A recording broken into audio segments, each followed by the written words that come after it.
abonnez ci suñu chaîne bii di Vision Média, l'information en temps réel, un média, une vision claire. Abonnez-vous. du Kiyam nekk sud du Liban fa la ko Israël utilisé. Le phosphore blanc est une substance chimique extrêmement dangereuse utilisée dans certaines armes incendiaires. Son emploi offensif contre des militaires, des civils ou des zones habitées pour constituer un crime de guerre. Selon le droit international, cette substance s'enflamme spontanément au contact de l'air à environ 30 degrés Celsius, produisant une flamme intense et une fumée toxique. Hello guys, maa ngi leen di leen jaar dal leen ak jàmm tey nag ñoo ngi fii ci place Loy Parfum Loy Parfum nag boo leen bëggee xeeñ ay xeet exceptionnel da ngeen waaxu ndànk ñëw Harlem adresse baa ngi noonu ci suuf ngeen daal di koy dugal ci Google Map bi bu ko defee di ngeen mën a agsi fi nga xamante ni moo di Loy Parfum bu ko defee dina leen mën a dimbali ci ay parfum yoo xamante ni dana doon lu yow exceptionnel yu doy waar lu ci mel ni private gold ak ay façon wam boo leen xoolee lii di private gold am na ay façon yu bokkul gisoo bii moo di Amiral Oud mën ngeen ko am fii ci Loy Parfum nekk noonu it yi nga xamante ni moo di ay parfum yu doy waar moo xam yu chambre yi wala yoo xamante ni yu personne yu nit ki ci boppam yu góor wala yu jigéen unisex yu leen bëgg rek am na fii ci Loy Parfum da ngeen wax ndànk moo ngi fi ci Harlem 116 bu ko defee da ngeen ko mën na am ci ay njëg yu xéewale yu am solo xeeñ lu neex da cee bokk rawatina tàngoor wi nga xamante ni jub si na sangu ba set xeeñ lu neex foo romb ñëpp waaru ñi koy laaj ñëpp xam leen ne nag direction bi fenn rek la moo di Loy Parfum fii ci Harlem. Le contact avec la peau provoque des brûlures chimiques profondes pouvant atteindre les tissus et les os, tandis que l'inhalation de la fumée peut entraîner une intoxication grave affectant le foie, les reins et le système nerveux. Elle présente aussi des risques environnementaux en contaminant le sol et les eaux. lii mooy arme bi nga xamante ne mooy phosphore blanc. arme bi contact avec oxygène boo ko nooyee day yàq say poumon yàq sa xol yàq sa cœur yàq sa organe yàq lépp li nga xamante ne moo nekkoon ak yow. bu arme bi laalee suuf gàncax dara du fa saxati ñax du fa sax dara du fa sax boo ko nooyee day yàq say organe moom la Israël utilisé tey ci benn dëkk bu tudd Kiyam ca Liban. utilisé woon na ko envers li nga xamante ne mooy Iran léegi nag te dañ koo interdire Iran nag wax nag Israël te ñu bëri nag nee nañ ci renseignement yi ñu am mooy Corée du Nord jébbal na Iran lépp luy ay tête nucléaire. Corée du Nord dafa jébbal Iran dans la plus grande discrétion des têtes nucléaires sont des têtes nucléaires yoo xamante ne que parce que Corée du Nord am na arme nucléaire mooy Kim Jong kon jàpp leen ne que les services de renseignement Chine ak Russie ñu ngi surveiller Israël 24 heures sur 24 mooy données yi nga xamante ne MI6 ak service de renseignement britannique anglais yi ak américains yi wane nañ ko maanaam bépp mouvement bi Israël def war a recours arme nucléaire balaa muy yëkkati arme bi Russie da koy wàccee kon loolu aussi. xibaar boobu jot nañu information bi maanaam balaa ngay recours arme nucléaire les satellites militaires russes espace li nga xamante ne mooy orbite waa Russe ñu ngi surveiller Israël Chine ñu ngi surveiller Israël loolu aussi foog ngeen am ko comme information H24 bépp mouvement bu gars yi def parce que arme nucléaire boo ko naree utiliser mënoo ko utiliser te gars yi yëguñ ko boo ko naree utiliser temps tey bi ko naree utiliser gars yi dañ ko yëg day am ay alarme sont ces alarmes mooy permettre la Russie ñu xam ne carrément Israël def na recours arme nucléaire maanaam balaa Israël di ko laal wala États-Unis di ko laal Chine dina ko xam Corée du Nord dina ko xam képp ku yor nucléaire dina xam ne carrément réew nangam mu ngi koy waaj a utiliser kon dans ce cas là ragal nañ Israël avant mu koy utiliser Iran dina ko bombarder Iran dina ko utiliser envers Israël moo tax mbiru nucléaire dafa xaw a doy waar trop c'est pas que da nga koy utiliser te kenn du la yëg boo naree laal nucléaire les satellites militaires dañ koy xam les renseignements dañ koy xam. parce que toutes les données dañ koo am dañu am benn genre serveur de commande fi nga xamante ne lépp luy données fa lay am les satellites dañuy suivre satellites militaires yi nekk ci kaw jaww ji lépp luy daw dañ koy suivre mouvement boo def dañ koy observer lépp lu xew dañ koy observer gars yi partagé leen live bi li may wax dafa am solo loolu mooy rôle allié su ngeen gisee les renseignements Chine di utiliser les satellites militaires di ko jox tous les renseignements Iran c'est par le biais des satellites militaires Chine kon bépp mouvement bu Israël def chinois ñu ngi koy xool bépp mouvement bu Israël def Russie mu ngi koy xool maanaam satellite militaire yi mouvement boo def xam nañ ko arme booy waaj a utiliser xam nañ ko loolu mooy seen avantage loolu mooy seen rôle mais boo daalee def recours nucléaire dañ koy xam moo tax arme phosphore blanc bi Israël utilisé gars yi xam nañ ko instant yi moo tax ñu commencé ko envoyé ay code ay message ne ko amoo droit nga def recours arme nucléaire envers Iran amoo droit bés boo ko naree def boo naree dugg ci guerre nucléaire apocalypse Iran Russie dina dal ci kaw Israël États-Unis dina dal ci kaw Russie kon dañuy jàll ci guerre nucléaire yàlla bu ñu àgg ci loolu yàlla bu ñu àgg ci loolu parce que lii moo tax ma ne leen guerre baaxul xamoon nañ dinañu àgg fii lépp nag mooy Trump moo dugal nit ñi ci lii Donald Trump moo dugal adduna bi ci lii parce que pour l'instant Trump mënatul sauver Israël il n'a plus le choix Trump il n'a plus le choix ala kulli aali comme ni koy oustaz bi di waxee Israël moom day jeex gars yi partagez leen live s'il vous plaît on signale le live TikTok is the best TikTok is my application one love TikTok best TikTok kon wax naa leen fi gars yi jëm fi gars yi jëm ñetti épisode la gars yi tegal ki nga xamante ne mooy Trump ci table bi gars yi xamal nañ Trump ma ñëwaat ci loolu guerre bi mënoo koo jeexal tant que Iran décidé wul mu jeex leneen li am mooy xam ngeen am na benn île bu tudd Xark mooy île bi nga xamante ne waa Iran ñoo ko moom Xark yéen ñëpp gis ngeen île bi île boobu lépp luy économique Iran nekk fi nga xamante ne dans le détroit d'Ormuz lépp luy doole Iran ci pétrole ci gaz île Xark waa Iran ñoo ko moom c'est lépp fa la nekk mais États-Unis dafa bombardé île boobu tudd Xark am lu mu fa yàq loolu nag dafa coûté cher instant yi américains yi lan moo tax mu coûté cher américains yi ma expliquer leen un peu pour ngeen comprendre dafa am benn base militaire américain bu gën a am doole mooy ambassade États-Unis bu gën a am doole ci Moyen-Orient est-ce que xam ngeen fan la nekk États-Unis seen ambassade bi nga xamante ne mën naa ne quartier la ci Moyen-Orient allez regarder sur Google ngeen xool fii ChatGPT ambassade États-Unis bu gën a am doole bi gën a rëy mel ni quartier presque comme Almadies Dakar moo gën a rëy ci Moyen-Orient mu ngi nekk Irak la nekk Irak merci mon frère Irak la nekk mu ngi tudd Green Zone nekk ca Irak waa Iran dañoo bombardé ambassade bi waa Iran dañoo massacré ambassade États-Unis bu tudd Green Zone li fa États-Unis def ci alal kenn xamut nu mu toll li fa États-Unis def ci koppor kenn xamut nu mu toll maanaam boo jëlee Moyen-Orient bi yëpp nga jël Qatar jël Abu Dhabi jël Arabie Saoudite jël Émirats arabes jël Jordanie mooy ambassade boobu moo gën a rëy ci Moyen-Orient mu ngi nekk Irak mu ngi tudd Green Zone la tudd waa Iran dañoo massacré ambassade bi tey la waa Iran wàccee ambassade bi lan moo tax waa Iran wàccee ko mais parce que États-Unis ñoo bombardé Xark wax naa leen ko gars yi vous êtes 8000 personnes sur le live et on signale le live 8000 personnes kon ku ne ci yéen bu partagé sécuriser live bi dinañ def li ñu bëgg a def na ko dal partagé leen mu gaaw joxe leen cadeau cœur yi fleurs yi ngeen tapoter partagé maximum le live merci TikTok kon Green Zone mooy ambassade États-Unis bu gën a rëy ci Moyen-Orient bi nekk Irak Green Zone États-Unis lu mu ci def alal kenn xamut nu mu toll l'équivalence budget militaire nga boole ko Afrique de l'Ouest équivalence budget militaire Amérique Afrique de l'Ouest yépp nga dajale ko Afrique États-Unis fa la xëpp xaalis ci Irak ambassade boobu nag la waa Iran massacré tey ay missile Shirjil mooy missile yu bees wax naa leen Iran dafa utiliser ay missile yu bees tey Iran mu ngi ci ay 50e vague Shirjil bokk na ci missile yu bees tàq yu gën a dangereux Khorramshahr moo gën a dangereux Khorramshahr moo gën a puissant Khorramshahr kon Iran jàll na 4e vague seen armement yi les Iraniens kenn xalaatutoon Iran dina utiliser Shirjil ci guerre bi au-delà de Khorramshahr au-delà de Khorramshahr au-delà de Fatah 2 kon Iran utiliser na missile bu tudd Shirjil 1 dafa am Shirjil 1 am Shirjil 2 loolu nag moo tiital instant yii may wax ak yéen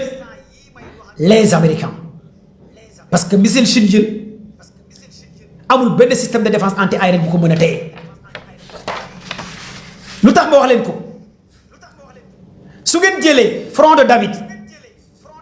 David ak dôme de fer mooy ñaari système de défense anti-aérienne Israël yu gën a dangereux yu gën a baax mooy front de David ak dôme de fer seen missile yu gën a garaaw yi nga xamante ne mooy téye lépp luy nar a dugg Israël wala États-Unis mooy front de David seen système de défense anti-aérienne bi nga xamante ne à 300 kilomètres boo ko naree bombardé Israël da koy téye dôme de fer bi à 400 kilomètres boo naree bombardé Israël da koy téye ces deux systèmes de défense anti-aérienne ñoo gën a puissant lépp lu Israël yor au-delà de le DA mooy THAAD bi au-delà de Araw 1 Araw 2 Araw 3 tout ça ce sont des systèmes de défense anti-aérienne bi Israël yor mais ñaari yi ma leen listeel moo gën a dangereux moo gën a sophistiqué moo gën a baax te moom la Israël gën a yaakaar mooy front de David ak li nga xamante ne mooy dôme de fer ñaar yooyu Shinjil mënul téye Shinjil muy benn ñaar yooyu Shinjil da koy pénétrer ñaar yooyu day écraser lépp luy Shinjil mooy dernier missile bi Iran utilisé tey loolu nag moo tax gars yi ragal Israël utiliser arme nucléaire envers Iran parce que instant yi merci Toufa pour les cadeaux les fleurs les cœurs merci gars yi vous êtes 8600 personnes sur le live vous êtes 8600 personnes sur le live les amoureux de la géopolitique de la géostratégie vous êtes là avec moi mes flots mes amis mes frères et sœurs kon gars yi partagez le mu gaaw la live ñu àgg 9000 10 000 pourquoi pas war na mën a nekk war nañ mën a àgg 10 000 tey parce que pare guma information yi ma leen nar a jox ni tàmbalee guma moo tax ma ne leen l'heure est grave moo tax ma ne leen bu kenn xotti joxe guma ndigal bu kenn xotti bu kenn jënd dàll korité bi tant que joxewuma ndigal bu kenn xotti ci yéen yére bu kenn dem ci tailleur bu kenn joxe jënd ay dàll parce que l'heure est grave su koy 35 yaa ngi toog di xaar su koy 57 yaa ngi xaar kon lii xaar leen ma ba ma pare ba ma jox leen ndigal léegi nag fii li ngeen war a comprendre lan moo xew ak lan mooy avantage bi ak lan moo tax ma ne leen ki nga xamante ne mooy Ben Netanyahu 99,99% firndeel nañ ne dafa dee moom ak jabaram waaye Israël ak États-Unis confirmé wul dafa dee mais dinaa leen jox ay éléments ay borom xam-xam ngeen déglu ñooñu ngeen comprendre lan moo tax gars yi wane que Ben Netanyahu dafa dee ñaari vidéo yu commencé génn di démentir que Ben Netanyahu deewul dinaa leen expliquer aussi lan moo tax ñaari vidéo yooyu gars yi def recours ci intelligence artificielle te yéen ñëpp xam ngeen intelligence artificielle ce sont les Américains ce sont les Israéliens ñoo ko moom IA américain Israël ñoo ci teg loxo kon ces vidéos yi nga xamante ne wane nañ ko les services de renseignement britanniques allemand anglais ñoom confirmé nañ que avion Ben Netanyahu baa ngi Allemagne mooy avion baa ngi Allemagne loolu la ñu confirmé ils ont confirmé carrément que Ben Netanyahu avion bi mu ngi Allemagne muy benn léegi dama leen di jox leen information gars yi partagé le mu gaaw pour ngeen comprendre que ne ndax Ben Netanyahu dee na wala deewul pour ma continuer information yi mais pour ngeen xam ne que Ben Netanyahu li ma gëm ak li ma jàpp ak information yi ma am ak sama recherche que Ben Netanyahu dafa dee dinaa leen expliquer nag lan moo ci nekk léegi nag jamais au plus grand jamais ñoom ñu nangu ko Ben Netanyahu dee na parce que y avait des vidéos yu ñu enregistré woon avant pendant après bu nekkee dee na parce que li ci gën a am solo mooy ma bëgg ngeen déglu vidéo bii gars yi partagé leen live bi ma tegal leen benn vidéo ku mën a enregistré vidéo bi nga déglu vidéo bi 4 minutes la ki ciy wax Scott Rath moo ciy wax Scott Rath c'est un élément c'est un agent de la CIA liggéey ci renseignement États-Unis am ay données am ay informations mu am 2 à 3 diplômes bind 4 à 5 livres ci wàllu science politique ci géopolitique mu nekk un homme de terrain mu nekk un officier ci renseignement armée américain mu liggéey CIA liggéey ONU moom mooy wax ci le cas de Ben Netanyahu ngeen déglu toutes les renseignements yor na ko xam na ko kon gars yi partagé leen mu gaaw ma tagal leen image yi ngeen déglu après ma jox leen yeneen information ci ndax Ben Netanyahu dee na wala deewul ngeen déglu vidéo bi 9000 personnes ñoo nekk ci live bi vite fait na gaaw aja ñu déglu. Netanyahou est-il vraiment mort? La rumeur n'arrête pas d'enfler sur les réseaux sociaux, à tel point que on a atteint un pic. Et pour être honnête avec toi, je commence à douter. Le premier élément qui m'a fait douter, c'est Scott Ritter. Scott Ritter, c'est un ancien inspecteur de l'ONU. Et avant, il a travaillé comme agent de renseignement pour les Marines. Donc, c'est une source crédible. Et voici ce qu'il avait dit. Hier soir, les Iraniens ont frappé le domicile de Benjamin Netanyahou. Ils ont tué son frère, ils ont frappé le domicile de Ben Gvir. Il est gravement blessé. Il pourrait ne pas survivre. L'Iran va commencer à éliminer l'ensemble des dirigeants israéliens. Telle est la réalité de ce conflit. Israël a joué le jeu du changement de régime. Les Israéliens vont en payer le prix fort. Les Iraniens ne font plus dans la dentelle. Ils ont retiré leurs gants et ils vont à coups de poing. Pour moi, cet homme est une source. Après, damay continuer ah. Premier élément bi déglu ngeen ko non mooy Scott Ritter. Scott Ritter nee na Iran dafa bombardé këru Ben Netanyahu. Scott Ritter bii wax moom la Hakim teg mu ne bu ñu bombardé këram dañoo rey ay éléments yu bëri yi fa nekkoon ku mel ni ministre Ben Gvir rey jabaram rey ñu fa nekkoon kii di wax ni ci son source très confidentielle Scott Ritter. kii liggéey na CIA liggéey ONU liggéey ci renseignement États-Unis moo confirmé éléments yi wax ci ñu gars yi rey këram la gars yi bombardé jabaram confirmé na dee na frère am Ben Netanyahu nee nañ dee na 8 commandants yi mu nekkaloon dee nañ bu nekkee nag jabaram dee na frère am dee na ministre bi dee na commandant yi mu nekkaloon dee na te Ben Netanyahu ak ñooñu ñoo nekkoon kon lii Scott Ritter nee na wane na ne carrément éléments yi kon Ben Netanyahu dee na gars yi. Est-ce que yéen a ngi déglu live bi vous êtes là avec moi ñu continuer ñu continuer est-ce que yéen a ngi fi est-ce que yéen a ngi fi ñu continuer encore li ko firndeel ne c'est bon ñu continuer encore ok dañuy continuer ngeen dégluwaat vidéo bi encore. Ce crédible, vu son background professionnel. Quand il te dit que le frère de Netanyahou est mort et que le ministre israélien Ben Gvir a été grièvement blessé dans une frappe, j'ai tendance à le croire. Mais en ce qui concernait Netanyahou, moi la rumeur ne me touchait pas, puisqu'il n'en avait pas parlé. Mais là où j'ai commencé à légèrement vaciller, c'est quand le Premier ministre israélien a sorti cette vidéo. Accomplissement et réussite font d'Israël une véritable puissance. Ce changement dramatique dans notre force par rapport à la force de nos ennemis. Ok, vidéo bi. Enfin bref, je doute constamment. Et là où vraiment je me suis dit c'est grave bizarre, c'est quand des internautes ont fait un zoom sur la dentition de Benjamin Netanyahou. Il y a un moment où tu vois pas une partie de ses dents et ensuite tu la revois. Et c'était vraiment bizarre. Fii aussi gars yi dañoo ne vidéo bi IA la parce que benn instant nii moom kese moo taxaw di wax barke démb gars yi dañu gis bu ñemi des fois ñu gis ko ñenn ñi ne zoom bi 6 baaram la wone te tout est bien calculé lu ci gën a garaaw mu ngi leen di ñaax ne xeex leen léegi moom lan moo tax mu ngi leen di ñaax ne xeex leen te on est en pleine guerre loolu aussi ay éléments yu wane que vidéo bi amul kenn ku ko jege. amul dara lu ko tax moom kese moo taxaw tout est calculé tout est créé par IA lii aussi élément la yu wane que carrément Ben Netanyahu aussi dee na ñu continué waat. Sentait qu'il était stressé. Attends fii da ngeen déglu fii.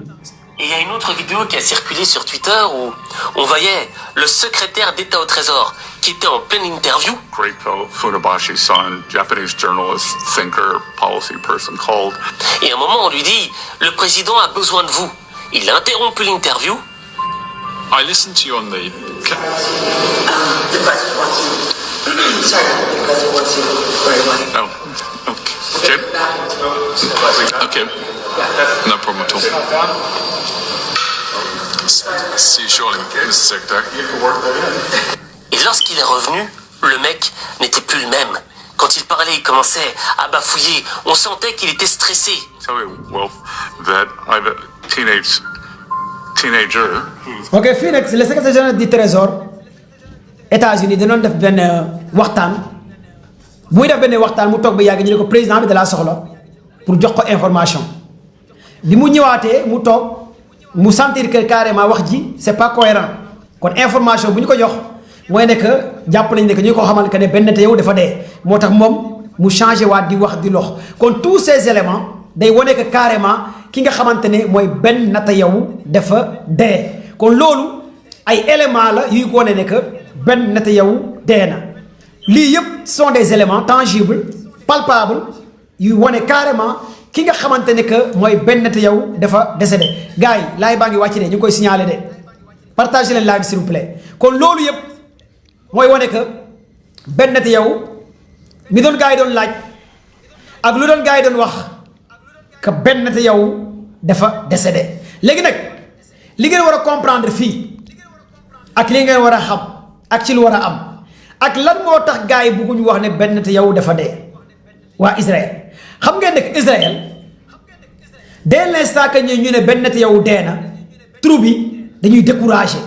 armée bi day découragé gars yi dañuy découragé kon loolu lay gars yi di bañ muy premier élément dans ce cas là morale des troupes li ñu yaakaaroon amul seen soldats yaa ngi commencé de ñu ngi commencé di rey ay nit base militaire américain ñu ngi leen di rey di toroxal gars yi te moom moo leen dugal ci lii kon dès l'instant que ñu rey ko rek c'est fini kon loolu moo tax bëgguñ ne benn nata yow dafa décédé pour bañ a décourager loo li nga xamante ne mooy les troupes mais nag xibaar yu génn information yu commencé daw lii wane éléments yi bu ñu demee ku mel ne Scott Reiter génn wax lu mel nii kon jàppale ne 99,99% benn nata yow gars yi lekk nañ ko mais nag waa Iran gars yi partagé leen mu gaaw partagé leen mu gaaw waa Iran ki nga xamante ne mooy Ayatollah Mujtaba Khamenei muy doomu guide bi Ali Khamenei moom nee na benn nata yow dee benn nata yow ñàkk a dee ñoom du tax ñu arrêté seen opération bu ñuy def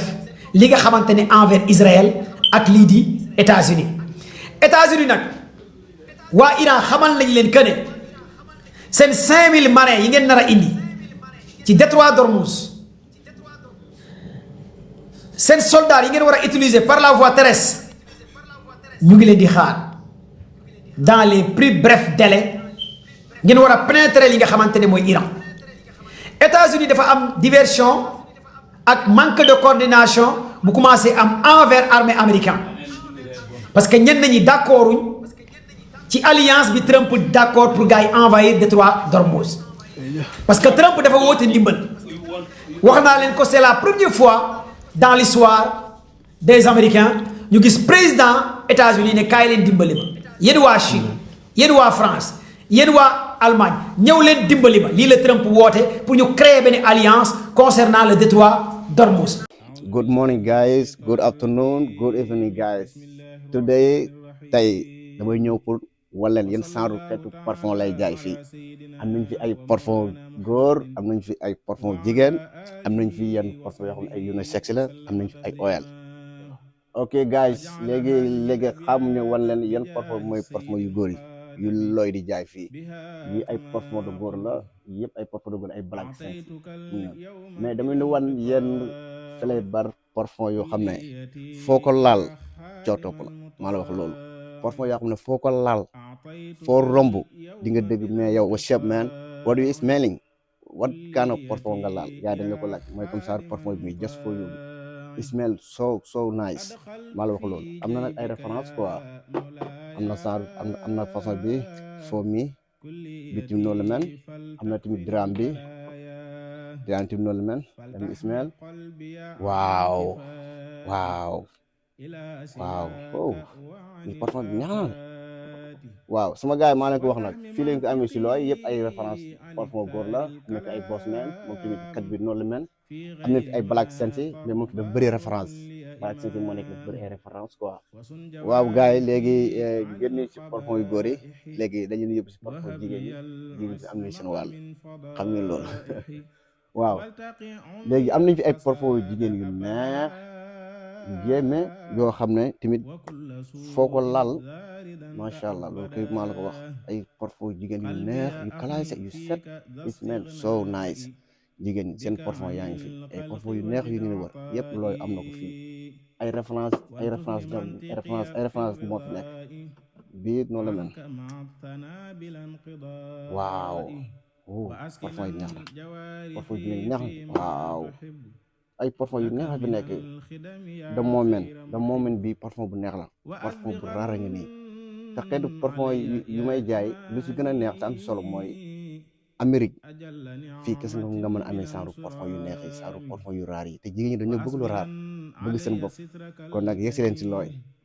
léegi am na yeneen jigéen di référence yu fi nekk yi ay parfum de jigéen la moo nekk nii ay parfum de ay Black Scent yi dafa am ay référence you know the moment am na ay référence yu fi nekk léegi nag mu yóbbu leen si unisex yi looy di jaay fii bii unisex la parfum bu bees la moom tamit parfum bu neex la góor mën na ko la jigéen mën na ko la mais xam naa bu ko góor ñi waaw neex na mais xam naa bu ko góor ñi njëkk a laal jigéen ñi moom jigéen ñi ñàkk nañu nga xam naa góor ñi dañ ko moomale seen bopp te góor ñi am na si ñeneen ñoo xam ne maa la wax loolu waaw bii unisex la bii unisex la bii tamit unisex la xam ismael waaw parfum bi neex na bii tamit unisex la bii tamit naa la xamal leen de fekk jigéen ñi ñoo ko njëkk a laal góor ñi ñàkk nañ ko te jigéen ñi tamit dañoo bëgg seen bopp maa la wax loolu yëpp ay unisex la am na nag yeneen référence yu fi nekk ci biir mais bon bii neex na bii unisex la mais bii modèle bu bees la am na fi yenn référence ay unisex yu fi nekk ay parfum yu am fenn sax yu neex waaw mais looy mii let me try this again wow what kind of this parfum yi neex na waaw so amazing man parfum yi neex na gars yi muy noonu nag war nañ leen parfum yu góor yi war nañ leen parfum yu jigéen yi war nañ leen unisex yi am nañ tamit ay oil am nañ fi ay parfum de chambre looy yëpp doo koy jaay ku bëgg lu neex lu classé góor muy jigéen yegg si fii si looy adresse bi New York la Harlem 116 am nañ place bi mu ngi si biir place Mafal bu ñu duggee si biir you know am na ñu nekk si état yi bëgg si parfum yi xam naa bu ñu contacter numéro bi mu ngi si suufu logo bi TikTok bi am na tamit Instagram bu ngeen bindee looy LOY parfum Instagram dañ leen wan parfum yu ñuy jaay am nañ fi ay parfum yu neex yu classé sama gars yi kon yegg si leen ak jàmm faltaxmi qalbiya an iltifaati ila siwaaka wa an il afaati